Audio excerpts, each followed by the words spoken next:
Coba Mbak Agatha tonton Habib Ja'far itu, Habib Ja'far. Habib Ja'far itu teman saya. Habib Ja'far itu mantan saya. Biar Oke, dikasih oke. tahu. Silakan Pak. Mau bertanya apa Pak? Yang saya penasaran sih dari dulu. Saya kan punya banyak temen. Kita open minded ya lah, open minded. Jawab sebisanya aja. Kalau nggak bisa ya nggak usah. Oh iya, insya Allah. Saya kan juga banyak temen-temen ya di kampus, di kerjaan gitu kan. Saya tanya mesti nggak tahu juga dia gitu loh. Ada Kristen, Katolik, Nasrani, sama Protestan, Ortodok, itu bedanya apa Kak? Nasrani itu apa Pak? Kalau di kita kan ada Nasrani, berarti nggak ada ya, itu nggak ada ya. Saya nggak kenal Nasrani. Di dalam kitab kami itu adalah, ya Nasrani itu ada di dalam kitab kami itu adalah sekte, sesat. Oh, berarti tinggal ada 4 tadi itu, Protestan, Katolik, Ortodok, sama Kristen.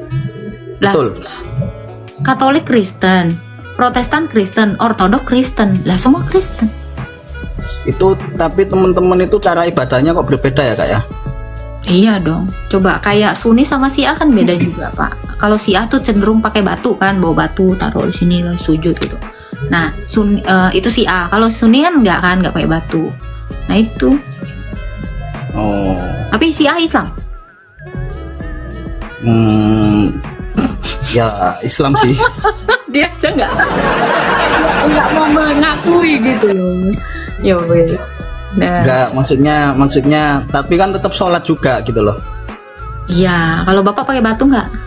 Enggak lah. Ya udah. Tapi sama nggak? Nggak, gerakan sholatnya pun beda. Ada yang lain, ada yang beda. Gitu. Enggak, jadi kalau Anda bertanya kan, Protestan, Katolik, Ortodok itu beda-beda ibadahnya nih. Saya kasih tahu. Sejak semula Kristen itu semuanya sembahyang, semuanya ibadah 7 waktu, ya. Lalu ada 4 di timur, ya. Pusat kekristenan itu kan tersebar di seluruh bangsa kan. Pusat kekristenan itu ada 4 di timur. Yang pertama itu adalah Yerusalem, lalu Antioquia, lalu Turki, lalu satu lagi itu Mesir. Nah, satu di barat itu yang namanya Roma. Nah, ini akhirnya skisma. Sejak semula ini sama semua. Cara ibadahnya semua sama, kitabnya sama, semua maunya sama. Nah, tahun 1054 yang di barat ini pisah dari yang di timur. Nah, dia menggunakan ritus barat sendiri, tata cara ibadahnya. Ini tetap sembahyang, masih sembahyang. Jadi sampai sekarang Katolik itu masih sembahyang dan sama-sama dengan Ortodok ya. Nah, barat ini pecah lagi. Nah, timbullah yang namanya Protestan. Nah itu, jadi karena ini ritusnya sudah barat, terus dari Katolik ini pisah lagi skisma jadi Protestan. Nah mereka ya sekarang ibadahnya lebih lain lagi gitu. Kalau sejak semula ya ini seperti yang Ortodok lakukan gitu. Itu. Berarti tapi kitabnya tetap satu ya, walaupun sama. Kitabnya itu sama, Tuhannya sama, teologinya sama. Untuk ini perjanjian lama sama perjanjian baru itu penjelasannya gimana Kak Agatha? Perjanjian lama itu adalah nubuatan nabi-nabi. Perjanjian baru itu adalah penggenapan dari perjanjian lama yang dituliskan oleh para rasul. Jadi perjanjian lama itu adalah nubuatan nabi-nabi yang dituliskan ya, dan perjanjian baru adalah penggenapan dari nubuatan yang ditulis para rasul. Gitu. Jadi kan dulu kan Tuhan tuh berjanji, dia mewahyukan kepada Musa janji nanti Yesus itu akan sama seperti Musa, akan mengeluarkan seluruh bangsa itu keluar dari perbudakan dosa. Nah, Ayub juga menuliskan nanti Yesus itu akan seperti Ayub, dia akan taat, dicobai mau seperti apapun. Nah, lalu Yunus dinubuatkan dia mati dalam perut ikan 3 hari. Nanti Yesus itu di masa depan ya, dia juga akan mati 3 hari seperti Yunus. Abraham juga demikian, Bapa mengorbankan anaknya. Jadi Yesus itu dikorbankan oleh Sang Bapa. Nah, semua nabi-nabi ini menubuatkan, baru ngasih tahu doang tuh janji. Nah, nanti kalian akan diselamatkan dengan cara seperti ini gitu kan. Lalu digenapilah itu, turunlah firman itu ke dunia, diutus oleh Sang Bapa menjadi manusia, dan semua yang dinubuatkan itu terjadi, disaksikan para rasul. Sama rasul ditulis gitu. Itu yang Jadi itu perjanjian perjanjian lama. lama dan perjanjian baru. Jadi baik perjanjian lama yang ditulis nabi-nabi dan perjanjian baru yang ditulis para rasul menceritakan satu Mesias, yaitu Tuhan Yesus Kristus. Itu. Musa itu mulai pergi ngomongin Yesus, Abraham ngomongin Yesus. Nah, Nuh, kenapa dia membangun bahtera? Sama seperti Yesus membangun gereja.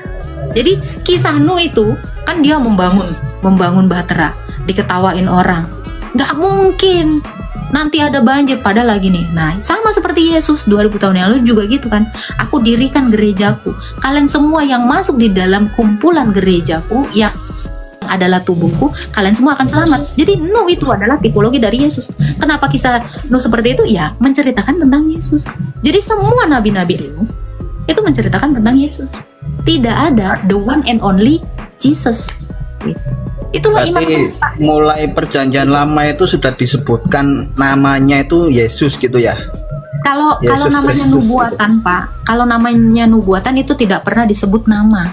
Tetapi seperti apa dia lahir, contoh ya, di dalam Tauratnya Musa dituliskan ya, keturunan perempuan ini, dia nggak bilang keturunan Adam, tapi keturunan dari perempuan. Makanya Yesus itu lahir dari seorang perawan karena dari keturunan perempuan. Itu dari Musa aja sudah menubuatkan itu. Yesaya juga demikian, seorang perawan muda. Nah, itu. Jadi semua nabi-nabi itu ngomongin tentang Yesus, dan semua rasul-rasul itu ngomongin tentang Yesus yang mereka saksikan secara terang benderang di hadapan. Untuk Jadi penamaan kitab kami ini yang ngomongin Yesus. Nah, untuk penamaan sendiri, penamaan Yesus Kristus itu berarti dinamai sama Bunda Maria ya? Bukan, malaikat yang menyuruhnya, Allah yang memberikan nama itu, disampaikan oleh malaikat. Datangkan ini malaikat Gabriel kepada Maria kan, pada bulan yang ke-6 setelah Yom Kippur, setelah Zakaria dan Elisabeth itu juga mengandung anak Yohanes Pembaptis. Kalau di Islam mungkin Yahya ya, saya nggak tahu lah ya. Nah, jadi bedanya 6 bulan. Nah, di situ malaikat berkata kepada Maria, Maria, sesungguhnya Roh Allah akan turun atasmu dan engkau akan melahirkan anak yang akan disebut Kudus, Anak Allah. Dan kau harus menamai dia Yesus. Nah, arti Yesus itu adalah Allah yang menyelamatkan. Karena kan udah berjanji. Dulu di perjanjian lama juga dikatakan ya, seorang perawan ini akan melahirkan anak yang disebut Immanuel, Allah yang menyelamatkan. Nah, dikatakan lagi nih sama malaikat kepada Bunda Maria, engkau harus menamakan dia Yesus, sebab dia yang akan menyelamatkan umatnya. Itu. Oke. Oh, pandangan agama saudara-saudara Mbak Agatha ini mengenai Dajjal itu bagaimana, Pak? Kami tidak mengenal Dajjal. Musa tidak pernah ngomongin Dajjal. Nuh nggak pernah ngomongin Dajjal. Rasul Yohanes tidak pernah ngomongin Dajjal. Dajjal mungkin Nggak ada ya, berarti ya? Nggak ada, oke. Yang Trinitas itu, yang apa Mbak ya? Yang Trinitas itu Kristen apa Katolik apa? Semua Kristen itu percaya Allah itu Tritunggal, Trinitas. 3 dalam 1, 1 dalam 3. Trinitas. Oh, itu semuanya ya? Semuanya. Soalnya kayak saya satu. Tapi sebenarnya saya 3. Apa itu yang 3? Badan saya dari ujung kaki sampai ujung rambut badan. Nafas saya atau roh saya, ya.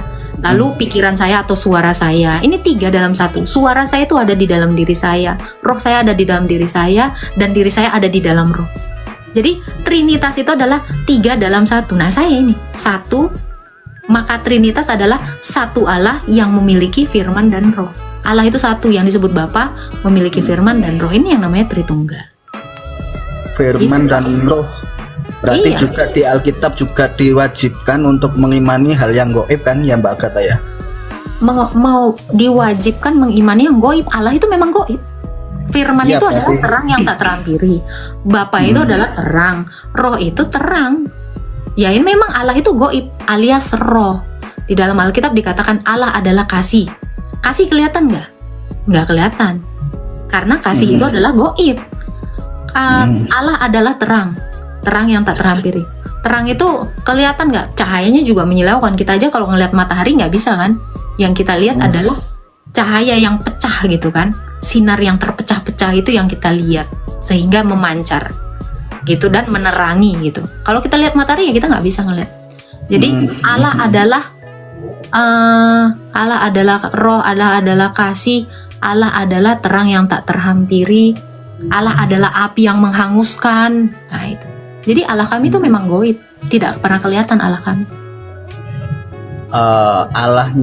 Allahnya Mbak Agatha itu berarti juga ini kan yang dipercayakan memang maha segalanya kan ya, juga menciptakan kejahatan gitu kan. Oh, Allah kami nggak pernah menciptakan kejahatan, Pak. Berarti nggak maha dong. Untuk apa dia menciptakan kejahatan? Karena Allah adalah baik, bukan Allah adalah jahat. Allah itu yang kudus. Masa Allah menciptakan kejahatan? Berarti dia bukan maha kasih dong. Tidak mungkin Allah itu bertentangan dengan sifatnya. Yang jahat itu adalah iblis. Masa Allah adalah jahat? Kalau Nah, kalau iblis Anda siapa yang mengatakan menciptakan? Iblis siapa yang iblis itu tidak menciptakan? diciptakan. Yang diciptakan itu malaikat. Malaikat yang berbuat jahat. Jadi sejak semula itu tidak diciptakan iblis. Contoh seperti Bapak. Bapak punya anak, ya. Anak Bapak jadi penjahat. Apakah istri Bapak melahirkan penjahat atau melahirkan anak yang baik? Pada akhirnya dia jadi penjahat oleh dirinya sendiri. Nah, iblis itu demikian. Yang diciptakan adalah malaikat. Tiba-tiba dia itu ingin menyamakan dirinya dengan Allah. Maka dia menjadi iblis. Nah gitu. Jadi apakah Allah menciptakan yang jahat? Enggak. Sama seperti Bapak. Apakah Bapak dengan istri Bapak melahirkan anak yang adalah seorang penjahat? Ya tidak. Pasti yang dilahirkan istri dan Anda itu adalah anak yang baik. Tuh. Tapi kalau pada akhirnya dia menjadi penjahat, ya itu pilihan dia. Dia jahat. Kalau sepengetahuan saya kan yang namanya maha segala itu kan dia punya hak prerogatif atau apa ya, yang menciptakan sesukanya untuk menyeimbangkan apa yang tidak pernah diciptakan. ada diksi. Ada siang, ada malam, Ya. ada dingin, ada panas. Saya tidak pernah mendapatkan diksi di dalam Alkitab Allah itu maha segalanya, itu nggak ada. Yang maha segalanya itu mungkin Allahmu, mungkin gelar itu ada di dalam literasi Anda, tetapi Allah itu baik. Enggak, Allah soalnya adalah kasih. kemarin Soalnya saya Allah kami itu nggak ada. tanya Enggak, ke soalnya channel Allah kami. sebelah. Gini Pak, soalnya Allah kami tuh nggak dibilangin itu maha segalanya, yang ada itu maha kuasa. Mungkin Oke, soalnya sekarang soalnya gini. oke lah. Gini ya, kalau dikatakan Allah maha segalanya, ini benar nggak? Setuju nggak? Allah di dalam iman Islam itu maha segalanya. Benar, betul. Bisa Oh, nggak kalau Allah iman, itu dibilang iman saya, maha iman berak? saya. Bentar, bisa nggak Allah itu dibilang maha berak? Ya nggak Enggak, bisa dibilang kalau- maha segalanya ya. Jadi maha segalanya ya segala-galanya. Allah maha batuk-batuk kan nggak mungkin. Makanya nama-nama Allah aja itu kan 99. Nggak semua kan jadi kemahaan dia kan? Betul nggak? Ya itu kan dimensinya kita kan bukan dimensi Nah, manusia lagi jadi itu. Arti Sama-samakan maha untuk segalanya dewanya. itu jadi arti Derajatnya maha kan segala turun itu- kalau gitu.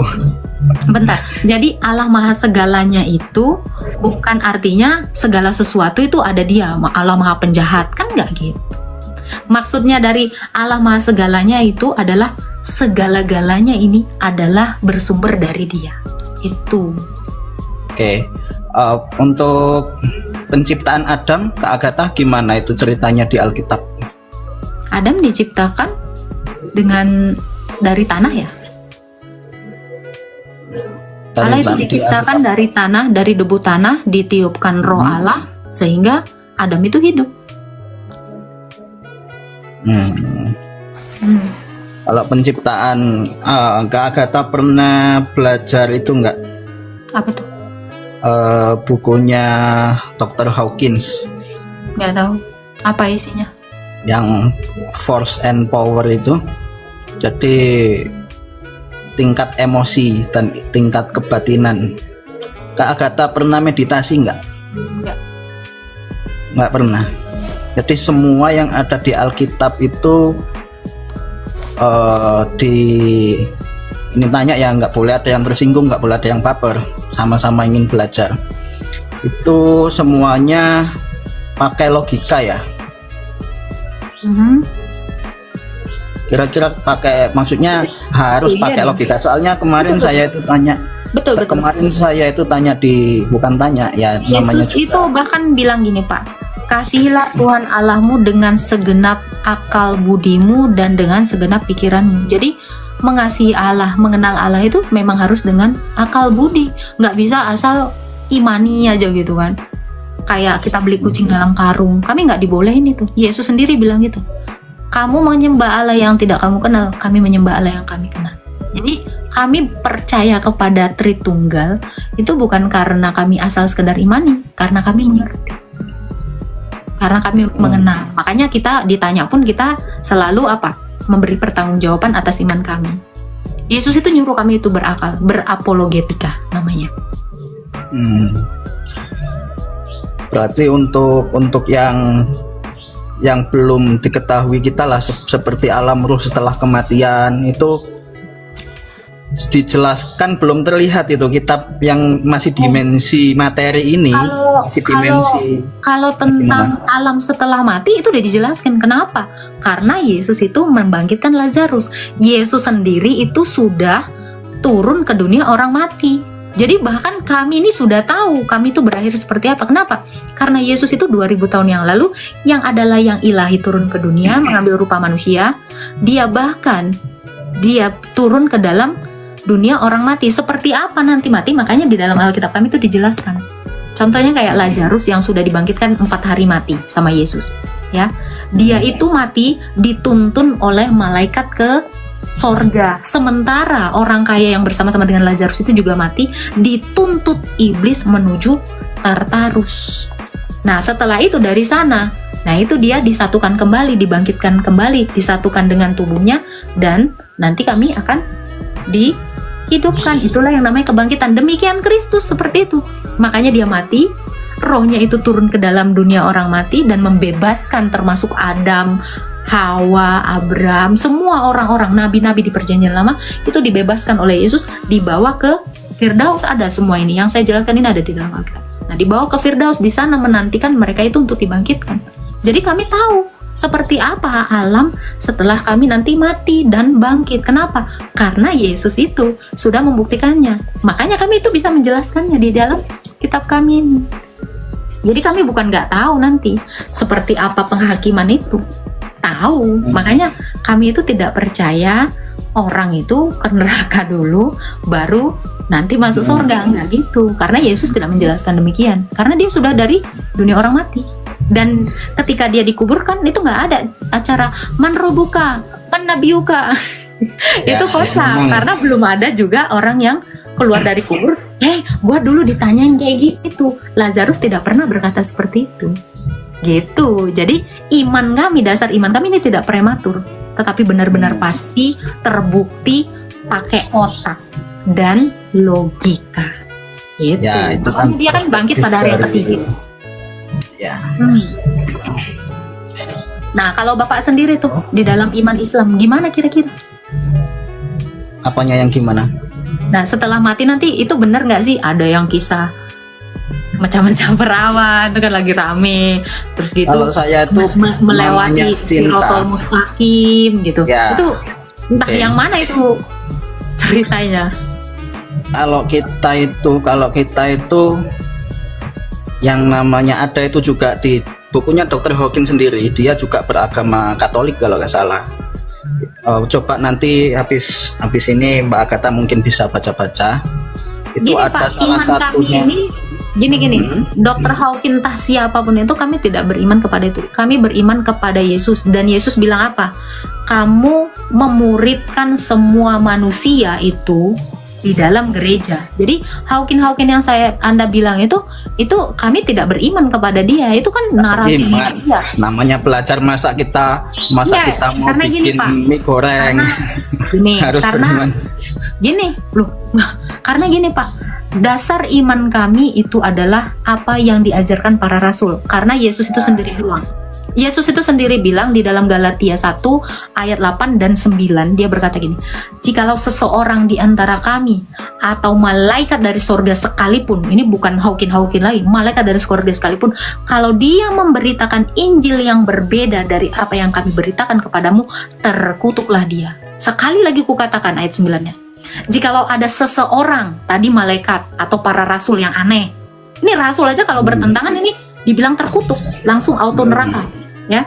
Seseorang yang memberitakan Injil yang berbeda, terkutuklah dia. Jadi dasar iman kami ini benar-benar teguh pada ajaran yang satu, yang apostolik dan yang katolik, yang dipimpin oleh satu Roh Kudus gitu. Jadi Hawking, kami nggak peduli siapa itu yang namanya pendeta-pendeta ini. Ini saya nggak bahas masalah Al-Quran, juga nggak bahas masalah Alkitab tadi itu. Dokter Hawking itu nggak tahu, ateis kayaknya dia, tapi bukunya itu bagus, menarik. Masalah tingkat emosi dan batin. Karena gini ya Lah. Pak ya, kalau di dalam room saya ini diskusinya adalah iman, dan tadi juga Bapak bicara menanyakan tentang iman saya kan, bukan tentang emosi, bukan tentang retorika, motivasi. Itu di dalam Alkitab itu terlalu banyak di kitab pengkhotbah gitu ya.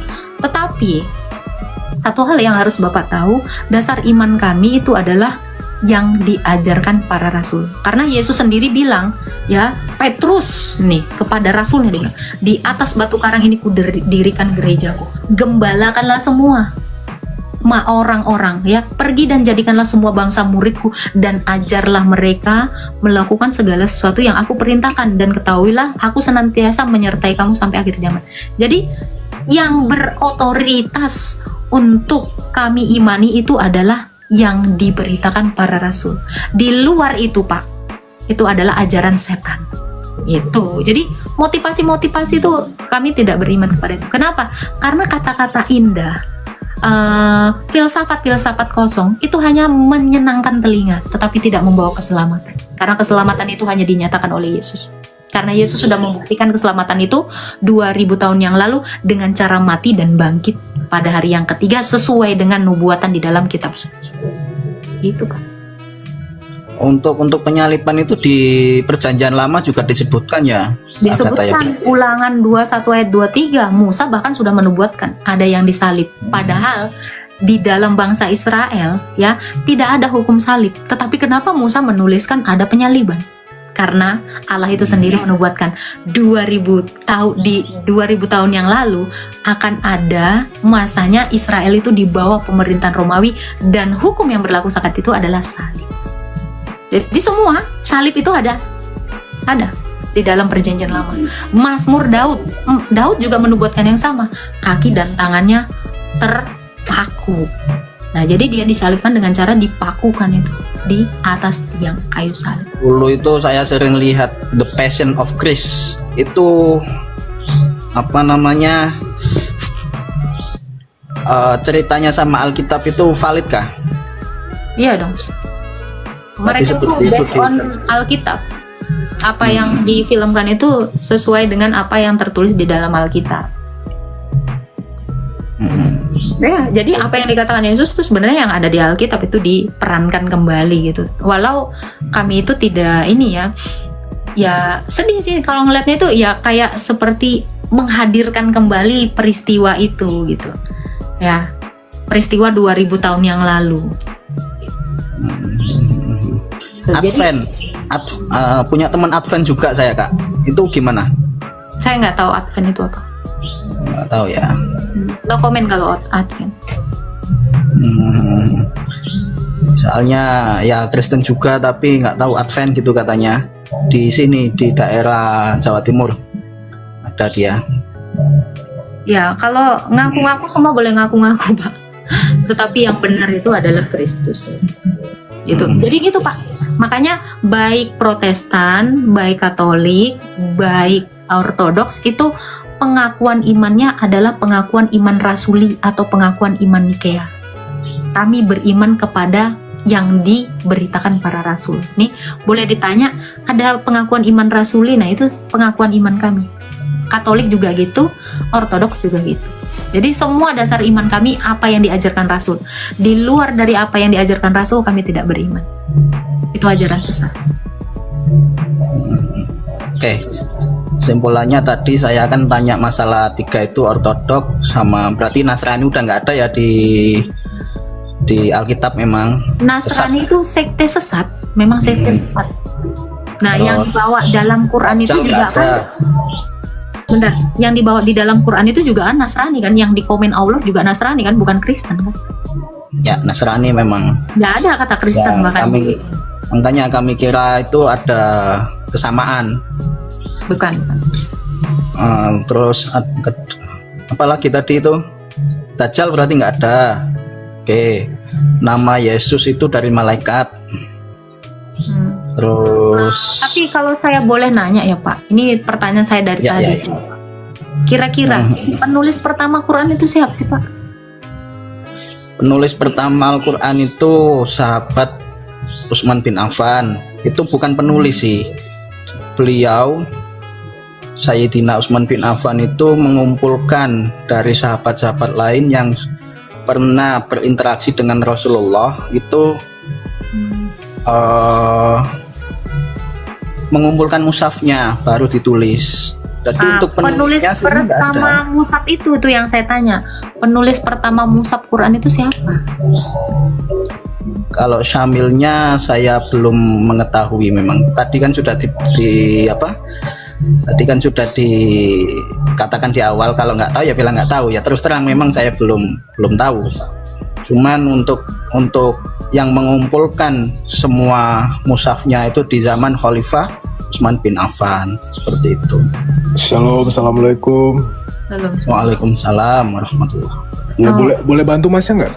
Atau nggak usah? Bantu masnya. Monggo mas. Yang nama ditanyakan. Diskusi. Ya, Bukan diskusi tukar informasi open minded lah kita. Ya jadi sistematikanya mas. Jadi ketika Nabi Muhammad kan tidak bisa menulis tuh. Ya betul.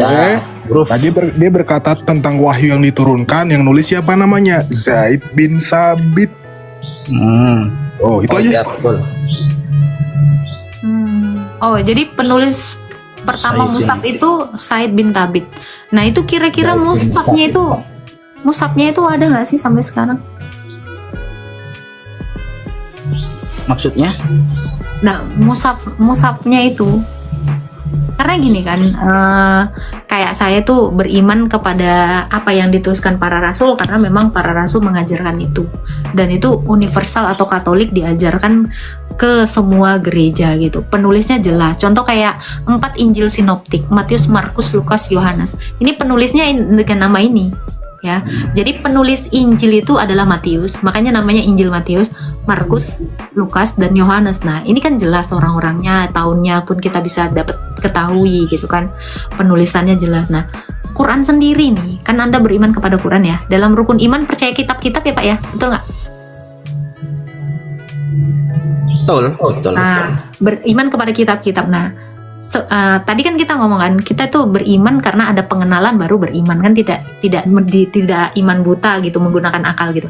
Kira-kira kalau Bapak beriman kepada Quran, penulisnya tidak tahu dan tidak jelas gitu, Bapak yakin itu benar? Yakin. Kalau saya ya maksudnya sudah mulai dipelajari mulai dari SD. Bukan masalah dipelajari dari SD gitu. Kita tahu ini penulisnya benar gitu. Ya. Makanya kan tadi kan kita beriman itu kalau saya ahli agama nggak tanya Mbak Agatha di room ini saya. Makanya itu saya kan masih belajar. Oh, oke. Paham toh? Pernah kenal yang namanya Profesor Munim Siri? nggak pernah. Ibnu Khaldun Nggak pernah kenal. Kalau dengar iya. itu orang-orang Kalau dalam dengar sejarah iya. Islam loh, Pak. Ya Serius. tapi kan nggak kenal. Nggak, Kan saya maksudnya di tahu. zaman sekarang. Nggak, maksudnya tahu gitu. Nggak tahu juga. Kalau saya lebih ke Al-Quran hadis sih, kalau Muslim itu, terus Al-Bukhari. Ya Ibnu Khaldun itu salah satu perawi hadis. Bukan masalah kenal nggak kenal ya. Cuman ya hadisnya diriwayatkan oleh Ibnu Khaldun sama Al-Bukhari, Muslim, seperti itu. Oke. Jadi Anda beriman sekedar beriman gitu. Jadi belum tahu dulu kejelasan kebenarannya baru beriman. Oh, beda ya. Berarti memang tidak menggunakan akal sepenuhnya ya. Menggunakan Ya, beriman. lah, sangat menggunakan karena Nah, kalau cinta menggunakan akal beriman itu tanpa syarat. Iman tanpa syarat. Iya. Oh, berarti Cinta nggak perlu sejati itu akal lah ya. tanpa syarat. Berarti nggak berakal lah ya. Iman itu ya imani aja gitu. Entah siapapun penulisnya, pokoknya udah percaya aja gitu. Ibarat kayak beli kucing dalam karung gitu ya. Pokoknya saya percaya ini dalamnya kucing gitu. Tahu-tahu ular kobra, tus patok meninggoy gitu. Itu yang namanya iman buta gitu. Kalau di dalam iman Kristen itu nggak boleh beriman buta gitu. Jadi memang harus mencari tahu, harus belajar, mengenal siapa Allah itu, mengenal apa tujuan Makanya Allah itu. di kita kan tuntutlah ilmu mulai dari lahir sampai liang lahat. Jadi sampai juga tuntutlah ilmu sampai ke negeri Cina tuh. Jadi mulai dari lahir sampai liang lahat itu nggak boleh putus belajar intinya. Belajar Jadi apa itu nih? ada Belajar yang- sesuatu yang belum digali gitu. Ya namanya belajar ya sesuatu yang belum digali, gimana sih? Maksudnya Kalau yang Anda sudah belajar. digali. Maksudnya materi yang mau Anda pelajari ini belum terbukti gitu. Kayak contoh buku IPA. Ya makanya dicari buktinya. Bukan. Itu namanya Contoh- belajar. Contoh buku IPA. Kita pelajari buku IPA. Tapi buku IPA ini kita nggak tahu penulisnya. Dasar dia menuliskan itu nggak tahu. Itu yang saya maksud. Jadi sumber pengajaranmu jelas dulu minimal. Nah ini sumber pengajarannya aja gak tahu. Kayak tadi penulisnya si Said, penulis Quran itu siapa? Dari ini segini tebalnya masih saya pelajari juga, ya kan? Jadi intinya saya nggak mau ngomong, nggak mau bicara ABCD yang ngelantur kalau saya belum benar-benar menguasai itu, seperti itu. Jadi saya masih belajar juga. Saya nggak mau menjadikan lisan saya ini menjadi amal jariah yang jelek, kejelekan ketika orang mendengar saya ngomong ternyata saya salah, ya itu nanti akan menjadi amal jelek bagiku yang terus mengalir seperti itu.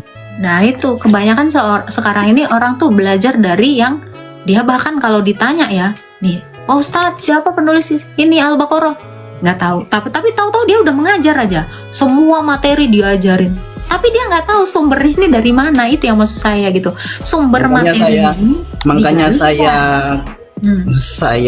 tanya ke roomnya Mbak Agatha ini kan open minded. Oh ternyata dari perspektif Kristen itu seperti ini.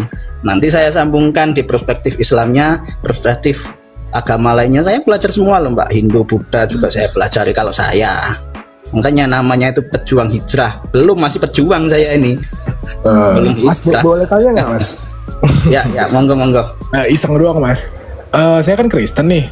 Jadi kalau Ustadz itu di masjid itu ngajarinnya apa? Quranto atau sama hadis atau sama tafsir atau sama apa? Beda-beda tergantung sama, kayak misalkan ada Gus Baha itu ada ahli fikih, ahli tafsir. Kalau di sini lah, kalau mau amaliyah duniawi ya yang ahli fikih sama. Bukan itu saya tanya. Maksudnya Ustadz yang bukan punya forum kayak mereka. Maksudnya cuma Ustadz yang di kampung-kampung lah contohnya. Saya nggak berani komen lah saya. Oh, soalnya saya 2 kali ketemu Ustadz, saya tanya At-Tahrim, dia asbabun nuzul nggak tahu, hadis nggak tahu, taunya Quran doang. Makanya saya nanya. Ya nggak berani komen saya, takut Oh, takut oke. nanti ya tadi itu menjadi amal buruk bagi saya sendiri. Oke. Mungkin saya Tapi ingin itu belajar. bagus Pak. Pejuang hijrah ini bagus. Jadi jangan mengajar sebelum kamu tahu apa ajaranmu gitu. Karena kebanyakan orang sekarang ngajar itu ajarannya nggak tahu gitu. Dia mengajarkan kesesatan sama semua orang. Nah ini yang bahaya gitu. Hmm. Ya, jadi makanya kayak contoh nih ya, saya juga nggak tahu ya. Tapi kayaknya Pak pejuang ini juga kayaknya udah tahu gitu. Makanya tadi saya tanya, sorga kalian tuh kayak gimana? Aku juga penasaran, itu bener nggak sih sama yang diajarkan kayak Ustadz Sam? Itu kan ada sampai di Trans TV dan dia tuh bukan kapasitasnya tuh bukan kaleng-kaleng kan, udah masuk TV gitu. Dia mengatakan memang nanti ada acara kegiatan Pesta. itu berhubungan seks. Enggak tahu juga sih saya. Yang intinya kenikmatan yang belum terkira, maksudnya ya nggak bisa dibayangin udah. Yang namanya akhirat itu yang nggak bisa dibayangin. Neraka itu gimana ngerinya juga belum bisa dibayangin. Surga itu gimana nikmatnya juga belum bisa dibayangin. Jadi Kenapa tuh? intinya Karena belum ada yang ke sorga gitu. ya memang belum adanya Oke. hari Allah kebangkitan. sendiri dari sorga nggak sih? Nah, kalau itu nggak berani komen lagi saya. Nah, Karena kalau belum Allah tahu. sendiri dia ada di surga dan dia pencipta sorga, kenapa Allah ini tidak bisa menceritakan sorganya? Ya bisa menceritakan surganya, cuman dimensi kita itu berbeda sama dimensi Tuhan itu. Kalau yang saya tahu ya, yang saya percaya juga. Jadi untuk materi-materi yang ada di dunia ini itu ya sangat rendah banget gitu loh. Kita nggak tahu mungkin di alam semesta yang seluas ini Nah, ada kalau manusia Anda belum tahu lain. ini, kan Anda belum tahu nih. Kau sudah mengimani. Itu memang dari lahir. Agama adalah pilihan kan, pilihan bukan warisan. Agama itu adalah pilihan Agama bukan itu warisan. bukannya warisan di dalam Islam. Nah, ya ada yang kayak gitu. Cuman Karena gini, coba Pak. deh tonton. Karena di coba dalam deh, Islam, coba Mbak benar. Agatha tonton Habib Ja'far itu, Habib Ja'far. Habib Ja'far itu teman saya. Habib Ja'far itu mantan saya. Maaf ya. Ja'far itu mantan saya, orang empang. Ya itu, ini jujur ya. Tapi udahlah, skip ya. Jadi intinya Nggak, saya gini, nggak Pak. pernah, Aduh, saya saya jadi nggak pernah ke-distract menyalahkan agama lain dan lain itu nggak pernah. Apa tadi yang mau aku tanya ya? Lupa aku. Apa? Jadi lupa aku tadi gara-gara si Ja'far botol. Lu nggak pernah Lagi cerita sama apa dia. cuy? Enggak, itu mantan gua berapa tahun. Astagfirullah, gue baru tahu nih. Nah, oke. Habib Ja'far beneran ngawur ini. Dia bilang dia Habib Ja'far, dia tinggal di Empang, dia anak UP ya. Udah dia, lewat dulu, kita skip dulu ya. Jadi kita bukan ini. Tadi pertanyaanku aku jadi lupa gara-gara Ja'far kau bilang udahlah kau ceritakan mantanku. Intinya kita Indonesia lah ya, Indonesia. Oke. Berbeda-beda tetapi Tadi, tetap satu. Gini. Pertanyaan saya tadi, aduh, gue jadi lupa. Gara-gara si Ja'far botol. Oke. Tadi pertanyaan saya gini ya. Jadi kalau Anda mengatakan agama itu pilihan bukan warisan, sementara di dalam Quran atau hadis gitu, saya lupa ya. Barang siapa mengganti agamanya, halal darahnya. Itu gimana itu? Ada ya faslab di mana itu? Hadis atau apa sih faslab? Kembali lagi saya belum belajar kalau masalah itu. Di hadis itu Nah, di hadis sendiri Nasai, dikatakan gitu. Sunan Barang Nasai. siapa Karena memang hadis dan Al-Quran itu gini. Al-Quran kan diturunkan asbabun nuzulnya itu ada Makkiyah, ada Madaniyah. Betul. Misalkan ada waktu-waktu tertentu ketika hanya didakwahkan kepada negeri tertentu, itu enggak untuk semua orang, rahmatan lil alamin, bukan untuk semua manusia, tapi hanya untuk agama itu hanya untuk kaum tertentu. Udah seperti itu. Tapi untuk untuk ayatnya memang saya nggak paham, belum Berarti memahami istilah secara betul. agama itu pilihan bohong ya, karena itu hadisnya coba Pak Islam bukakan dulu. Karena di Ya, dalam hadis ini barang siapa Alhamdulillahilladzi an'ama mengganti. alaina wa hadana ala dinil Islam. Oke. Memang aku bersyukur dilahirkan di satu, di keluarga muslim, nomor 2 di Indonesia yang memang majemuk, tapi nggak ada lah yang namanya kita seperti itulah ya, perang. Siap. Nah, kita coba dulu. Apa itu? Kebetulan Masnya suka hadis kan Mas? Betul ya? Sunan Nasai. Ya, Sunan Nasai untuk sohihnya menurut siapa? Nanti di sini bisa diklik nih, kita tahan ya. Set. Nah, menurut siapa? Menurut Muhammad Nasruddin Al-Albani. Catat nama ini, nanti cari di biografinya siapa. Nah, dikatakan di sini apa? Ini perawinya. Telah mengabarkan kepada kami Imran bin Musa, ia berkata telah menceritakan kepada kami Abdul Warid, ia berkata menceritakan kepada kami Ayub dari Ikrimah, ia berkata Ibnu Abbas, tahu ya? Berkata Rasulullah bersabda, siapa yang mengganti agamanya maka bodohlah. Betul. Banyak hadis terkait, banyak. Ya, betul memang. Ya. Kalau yang sahih ya saya mempercayai, cuman saya perlu belajar lagi, kembali lagi di awal kita belajar dan nanti sama-sama didalami, Al-Qur'an itu didalami, terus agama lain didalami juga, kira-kira yang memang benar-benar valid itu yang mana. Jadi ya seperti itu. Jadi saya sampai sekarang juga masih belajar. Hadis segitu banyaknya memang nggak hafal. Iya, seru Mas belajar hadis. Ada orang-orang pilihan lah yang hafal Al-Qur'an sama hafal hadis itu. Kalau saya ya memang aku akui nggak hafal. Jadi itu harus banyak didalami. Di dalam Al-Qur'an juga ada nahwu shorof, di dalam Al-Qur'an juga ada balaghah dan lain-lain. Itu saya belum belajar.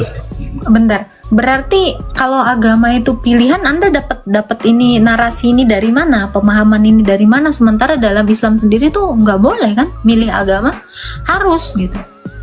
Dan itu hukumnya penggal gitu kan, darah gitu, ada darah yang tertumpah gitu kan. Nah di dalam makanya mulai awal sudah dipelajari tadi itu, mulai dari kecil kita sudah belajar.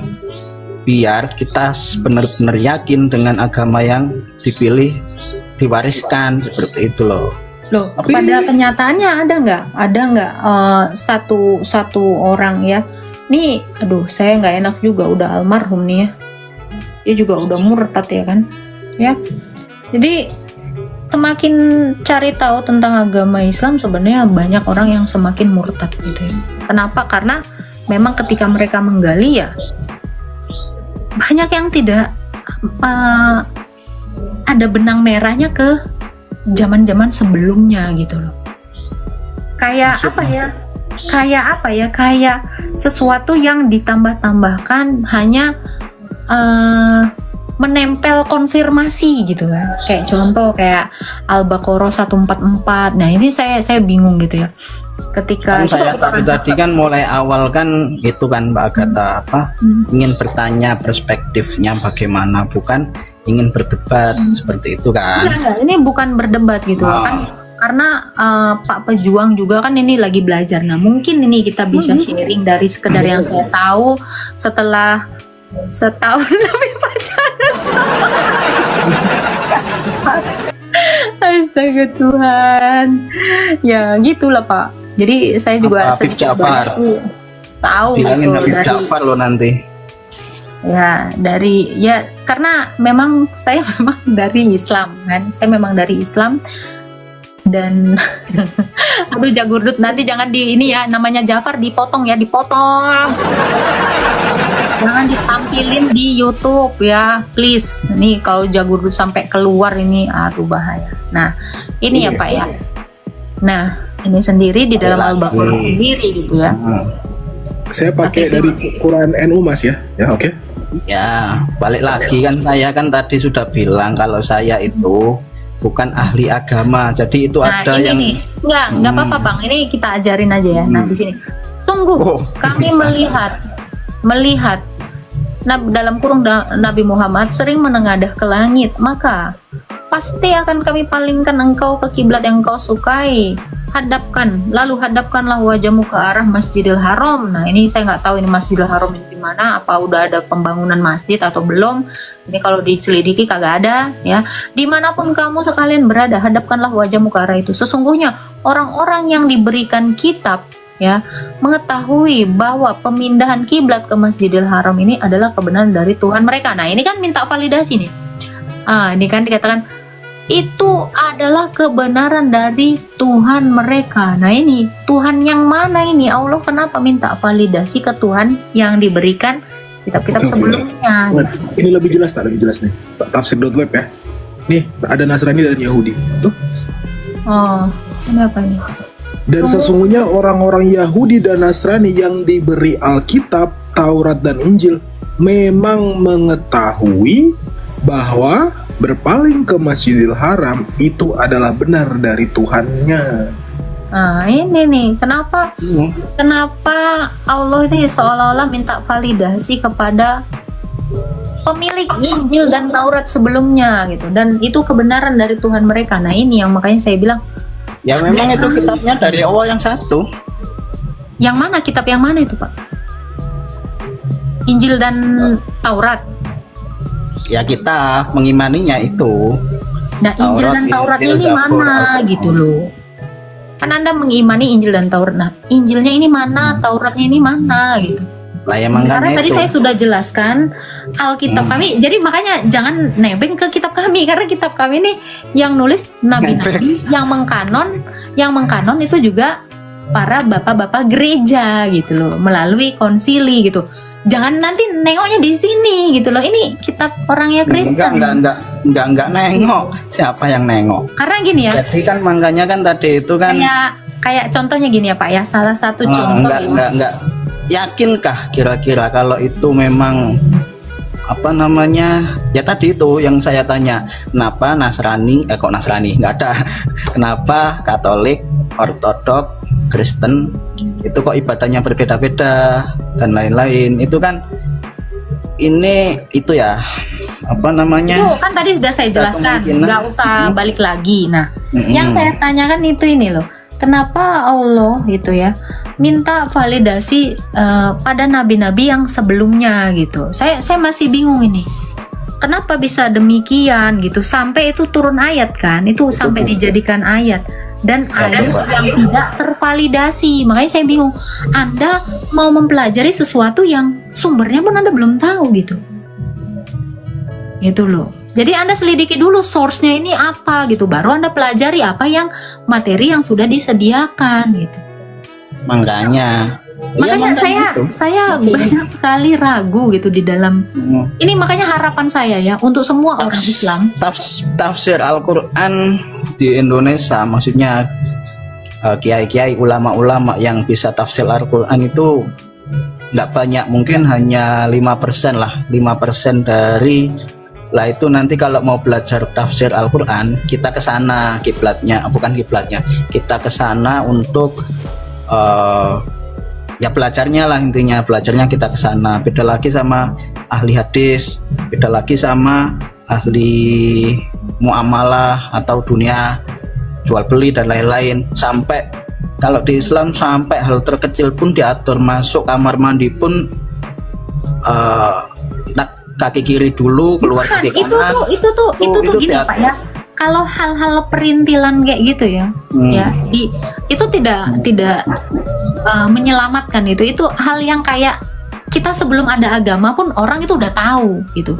Cara berak gimana, cara cebok gimana, itu kayaknya tidak mengedukasi gitu secara dewasa ini ya. Sebelum ada Quran orang itu udah berak dengan cebok gitu kan. Jadi itu hal-hal yang menurut saya ya apa ya, nggak penting banget gitu. Tetapi yang mau saya tahu adalah kenapa Anda mengimani contohnya yang tadi ya, Al-Baqarah 144 tadi, Kenapa Anda bisa mengimani kiblat kalian di Masjidil Haram yang sebelumnya dari Masjidil Aqsa pindah ke sini, dan Allah itu menarasikan itu dapat konfirmasi dari Tuhan pemegang kitab yang sebelumnya. Saya nggak tahu itu Injil dan Taurat yang mana, ya, itu juga nggak jelas. Makanya saya bilang, Anda kalau mau mempelajari materi yang A, B, C, D, source-nya dulu Anda cari tahu gitu.